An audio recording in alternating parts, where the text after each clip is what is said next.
ఆంధ్రప్రదేశ్ ముఖ్యమంత్రి జగన్మోహన్ రెడ్డికి ఢిల్లీ పెద్దలు షాకుల మీద షాకులు ఇస్తున్నారా? ఆయనకు చెక్ పెట్టే దాంట్లో భాగంగానే మోదీ ఈరోజు జగన్మోహన్ రెడ్డికి అపాయింట్మెంట్ ఇవ్వలేదా అంటే అవుననే సమాధానం ఇస్తున్నారు కొంతమంది రాజకీయ విశ్లేషకులు. ఇక ఇదే అంశానికి సంబంధించి మనతో మాట్లాడేందుకు ప్రముఖ రాజకీయ విశ్లేషకులు అడుసుమల్లి శ్రీనివాసరావు గారు మనతో ఉన్నారు. సార్తో మాట్లాడు. సార్ నమస్తే అండి. నమస్కారం సార్, ఢిల్లీ పెద్దలు జగన్మోహన్ రెడ్డికి చెక్ పెట్టేందుకు ప్రయత్నం చేస్తున్నారని వరుసగా షాకుల మీద షాకులు ఇస్తున్నారు. అందులో భాగంగానే ఈరోజు మోదీ జగన్మోహన్ రెడ్డికి అపాయింట్మెంట్ ఇవ్వలేదు అంటూ కూడా ఒక వార్త బయటకు వచ్చింది. అంటే గతంలో ప్రతి నెల ఒక వారంలో మాత్రం జగన్మోహన్ రెడ్డి ఢిల్లీ పర్యటనకు వెళ్తారు. అక్కడ రాష్ట్ర ప్రయోజనాల కోసం ఢిల్లీ పెద్దల మెడలు ఉంచుతాం అంటూ ప్రగల్భాలు పలుకుతున్నారు వైసీపీ నేతలు. కానీ ఇక్కడ అంటే అక్కడ పరిస్థితులు మాత్రం కొంచెం భిన్నంగా ఉన్నాయి. అప్పుల కోసం పర్మిషన్ తీసుకునేందుకే ఢిల్లీ వెళ్తున్నారంటూ కూడా టీడీపీ నేతలు కొంతమంది ఆరోపణలు చేస్తున్నారు. అసలు ఏంటి సార్ పరిస్థితి ఏంటి? అసలు రాజకీయ పరిణామాలు ఎలా ఉన్నాయి ఆంధ్రప్రదేశ్లో? ఎందుకు జగన్మోహన్ రెడ్డికి చెక్ పెట్టే ప్రయత్నం చేస్తున్నారు ఢిల్లీ పెద్దలు అంటే ఏం చెప్తారు సార్? ఇప్పుడు జగన్మోహన్ రెడ్డి గారు ఢిల్లీ ఎప్పుడు వెళ్తాడంటే అవినాష్ రెడ్డి కోసం సిబిఐ వాళ్ళు తిరుగుతున్నప్పుడు, ఎవరన్నా ఆయన బెయిల్ రద్దు చేయమని పిటిషన్ వేసినప్పుడు, లేదా చంద్రబాబు నాయుడు గారికి బెయిల్ వచ్చేద్దేమో లేకపోతే తీర్పు వచ్చేస్తుందేమో అన్నప్పుడు వెళ్తాడు. అంతే, రాష్ట్ర ప్రయోజనాల కోసం వెళ్ళడం. ఇంకోటి ఏంటంటే అప్పు కావాలి. అప్పు తెచ్చిన డబ్బులు సగం దొబ్బేయచ్చు కదా, అందుకని అప్పు కోసం వెళ్తాడు అంతే. వేరే ఇప్పుడు వాళ్ళు అపాయింట్మెంట్ ఇవ్వలేదంటే అపాయింట్మెంట్ ఇవ్వకపోవడానికి ఏం లేదండి. వాళ్ళకి అక్కడ పార్లమెంట్లో వాళ్ళ పనే తేడా వచ్చేసింది. పార్లమెంట్లో దాడి జరిగింది, అందరు చీయని ఉమ్మేస్తున్నారు. కొత్తగా పార్లమెంట్ భవనం కట్టు పాత దాని నుంచాక ఐకాన్ అది ఒక రకం హెరిటేజ్ బిల్డింగ్, దాన్ని పడగొట్టేసి ఇప్పుడు ఒక కొత్త పార్లమెంట్ భవనం కట్టేసి అందులో రాజధానిని పాటించి అక్కడ ఏం భద్రత లేకుండా ఏంటది తలుపులు తెరిచి కూర్చున్నట్టు ఒక ముగ్గురు నలుగురు స్మోక్ బాంబ్స్ కట్ట పట్టుకుని లోపలికి వచ్చారంటే భద్రతా వైఫల్యం కదా. అవును. అసలు రేపొద్దు నిజంగా ఏ స్మెల్లో ఏ పాయిజన్ అన్నా పట్టుకొచ్చి గ్యాస్ వదిలేశారనుకోండి, అందరూ పోతారా? లేదా పెప్పర్ స్ప్రేలు కొట్టేసినా కానీ అందులో వయసు అయిన వాళ్ళు అందరూ చచ్చిపోతారు అక్కడ. చాలా ఎంత పెద్ద ప్రమాదం అది. ఇప్పుడు అక్కడ ఏం అనుకోని దుర్ఘటనలు ఏం జరగలేదు కాబట్టి అందరికి ఊపిరి పీల్చుకున్నారు, కానీ లేదంటే మటాష్ అయిపోతారు అందరూ. దీనికి ఇది పెద్ద వైఫల్యం. వాళ్ళ మెడ చుట్టేసుకుంది. పైగా అందులో సాయిబులు గట్ట ఎవరు లేరు వచ్చిన వాళ్ళని, వాళ్ళ మీద తోసేద్దాం అంటే. పైగా కాంగ్రెస్ సంబంధించిన వాళ్ళు కాదు వాళ్ళు. అలాగన్నా బెనిఫిట్ పొందడామని చూశారు కానీ చూడటానికి లేదు వాళ్ళకి. ఇప్పుడు కంప్లీట్ వాళ్ళు సూపులో పడిపోయి చిక్కుపోయి ట్రాప్లో, బీజేపీ ట్రాప్లోకి వెళ్ళిపోయింది. అందరూ కూడా వాళ్ళ చూస్తున్నారు. దీని నైతిక బాధ్యత వహించాలి. ఎవరిది నైతిక బాధ్యత? ఆ భద్రతా వైఫల్యం క్లియర్గా కనపడుతుంది. ఆ ఇంటెలిజెన్స్ బ్యూరో ముందుగా పసిగట్టి చెప్పాలి. వాళ్ళ పని వాళ్ళు చేశారు. ఇంటెలిజెన్స్ బ్యూరో వాళ్ళు పసిగట్టి ముందు చెప్పారు వాళ్ళు, ఇలాంటి కొన్ని అనుకోని ఘటనలు జరగవచ్చు, జాతకం ఉండండి, అప్రమత్తం అవ్వండి. దానికి మరి ఇలా అనుసరించుకుని దాన్ని భద్రతను కట్టినట్టు చేయలేదు కదా. అంచేత భద్రతా దళాల భద్రత వైఫల్యం పార్లమెంట్ భవనంలో. ఇది ప్రజాస్వామ్యానికి మన దేశానికి అందరికి సంబంధించిన ప్రతినిధులు. అది ప్రజాస్వామ్య దేవాలయం. అది అక్కడ ఎలాంటి పరిస్థితి జరిగినప్పుడు దానికి వీళ్ళు ఆ పార్లమెంట్ భవనాన్ని ఈ ప్రతినిధులనే కాపాడలేని వాళ్ళు ఇంకేం ఎవరిని కాపాడతారో, ఎవరి కోసం ఉన్నారు వీళ్ళు? ఖచ్చితంగా లోక్సభ స్పీకరు దీనికి బాధ్యత వహించాలి.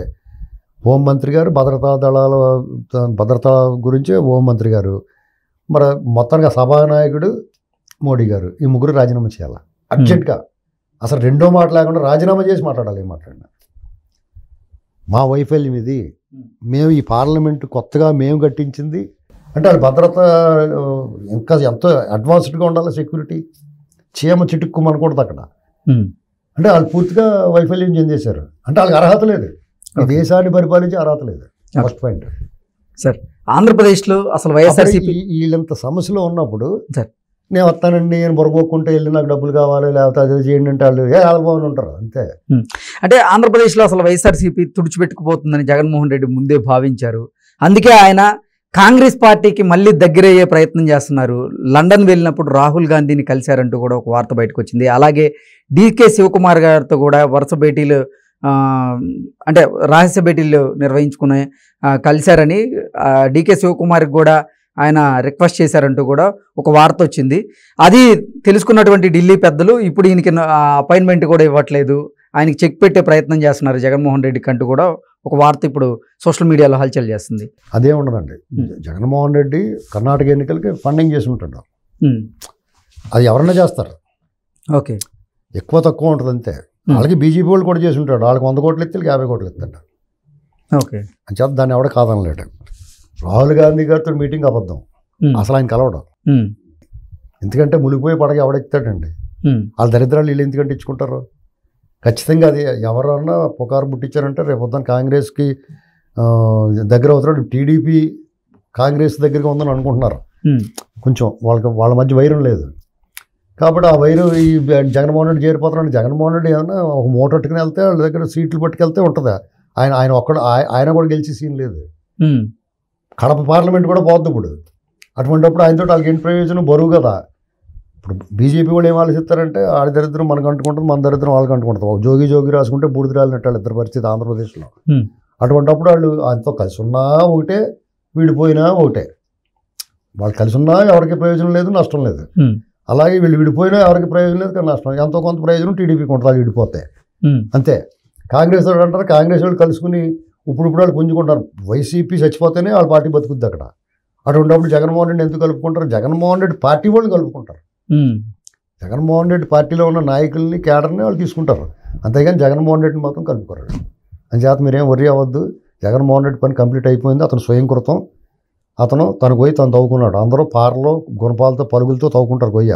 ఇతను ప్రొక్లైన్లు పెట్టి తవ్వుకుని తనే మట్టి మీద వేసేసుకున్నాడు లేకుండా. ఇది పరిస్థితి. కాబట్టి రేపు రాబోయే రోజుల్లో బీజేపీ ఇతను ఇబ్బంది పెట్టినా పెట్టకపోయినా తనంతటా అతనే పతనం అయిపోతున్నాడు. ఓకే. అంటే ఆయన అపాయింట్మెంట్ ఇవ్వకపోవడానికి ఈ రీజన్స్కి కారణం లేదు. ఆయన అపాయింట్మెంట్ ఇవ్వకపోవడానికి వాళ్ళకే చాప కింద నీళ్ళు వచ్చేసినాయి. పార్లమెంట్లో ఇన్సిడెంట్ జరిగిన తర్వాత డిజాస్టర్. రేపు అతను గెలవదు. మొన్నటిదాకా నిన్న 3 రాష్ట్రాల్లో గెలిచిన తర్వాత బీజేపీకి ఛాన్స్ ఉంది. ఇప్పుడు లేదు. ఎందుకంటే 2001లో పార్లమెంట్ మీద దాడి జరిగింది. 2024లో అవుతాడు. వాజ్పేయి గారు లాంటి మహానుభావుడు ఓడిపోయాడు. వీళ్ళంతా వీళ్ళు ఏమి చేసినా ఇంకా ప్రజల మనసులో ఏట్రా పార్లమెంట్ మీద దాడి జరిగితే వీళ్ళు ఏం కాపాడలేకపోయారు, వీళ్ళకి దేశాన్ని ఏం కాపాడతారు, వీళ్ళు చెప్పి అని ఒట్టి మాటలు అనుకుంటున్నారు. అంతే, సింపుల్ అయిపోయింది. ఓకే. జగన్మోహన్ రెడ్డికి మోదీకి చెడిందని దానివల్ల వాళ్ళు చెడదండి. వాళ్ళందరికీ లైక్ మైండెడ్. ఒకవేళ పార్టీలు ఇడిపోయి పొత్తులు లేకపోయినా సరే ఒకళ్ళొకళ్ళు ప్రేమించుకుంటారు. ఓకే. అంటే రేపటి నాడు రాబోయే ఎన్నికల్లో ఆంధ్రప్రదేశ్లో అంటే బీజేపీ పెద్దలు జగన్మోహన్ రెడ్డికి సహకరించే అవకాశం ఉంది అంటే ఒక్కొక్కడు సుడిగుణంలోకి వెళ్ళిపోతాడండి. వాడిని కాపాడాలని ఉంటుంది మీకు, కానీ కాపాడలేరు. మీరు చేయి పట్టి అందిస్తారు, చేయి జారిపోద్ది. అలాంటి పరిస్థితిలో ఉన్నాడు ఆయన. వాళ్ళు కాపాడాలనుకున్నా కానీ కాపాడాలని ఉంటుంది వాళ్ళకి, కానీ కాపాడలేని పరిస్థితికి వచ్చేసాడు అతను. సుడిలో చిక్కుకున్నాడు. వీళ్ళు ఇంకా గట్టిగా చేస్తే వాళ్ళు పోతారు అందులో వాళ్ళతో పాటు. ఓకే. 2 కొట్టుకెళ్ళి ప్రభావం. ఓకే. లాస్ట్ వదిలేస్తారు. Okay sir, thank you so much.